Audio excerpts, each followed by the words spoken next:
அனைவருக்கும் வணக்கம். நான் பிரபாகரன் ஜோதிடர். இப்போ நான் என்ன சொல்ல போறேன்னா, இன்றைய ராசி பலன் தான் சொல்ல போறேன். கருத்தில் கொள்ளுங்க. மேச ராசியை பொறுத்த மட்டும் சிறப்பாக இருக்குது, பரிசு பாராட்டுகளை பெறலாம். ரிஷப ராசியை பொறுத்த மட்டும் நாள் சுமாராகுது, கவனம் தேவை. மிதுன ராசியை பொறுத்த மட்டும் நாள் சுமாராகுனாலும் அதிகம் கீழே இருக்குது. தேவையில்லாத மன கஷ்டங்களும் பொருள் விரயங்களும் ஏற்படக்கூடிய நாள். இஷ்ட தெய்வத்தையும் குல தெய்வத்தையும் வணங்கிட்டு இதனால செலவு செய்யணும்.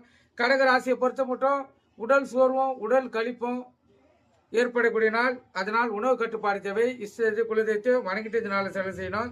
சிம்ம ராசியை பொறுத்த மட்டும் நாள் சுமார் தேவையில்லாத பயங்கள் வந்து மனதை வாட்டும். அதனால் இஷ்ட தெய்வத்தை குலதெய்வத்தை வணங்கிட்டு இதனால செலவு செய்யணும்.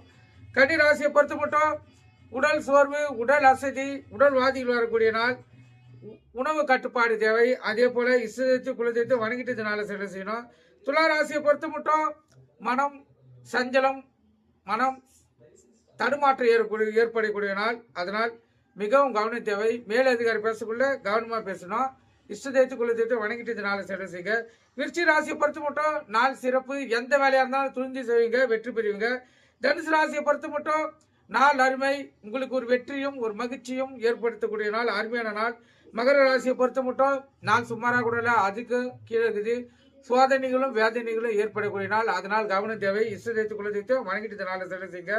கும்பராசியை பொறுத்த மட்டும் நாள் அருமை, நன்மையான நாள், உள்ளம் மகிழும் நாள், மகிழ்ச்சிகரமான நாள். மீன ராசியை பொறுத்த மட்டும் நாள் சிறப்பு, உயர்வான நாள், உங்களை ஒரு உயரத்துக்கு கொண்டு கூடிய நாள், மிகவும் அருமையான நாள். இந்த சிம்ப ராசிக்கு கன்னி ராசிக்கு சந்திரா திருப்பதால் கவன தேவை. வண்டி வாங்கி செல்லக்குள்ள கவனமாக சொல்லணும், விழிப்புணர்வு சொல்லணும். எக்காரத்தை கொண்டு வண்டியை இயக்கி கொண்டு மொபைல் பேசக்கூடாது. கருத்து கொண்டு பயன்பெறுங்க. நன்றி, வணக்கம்.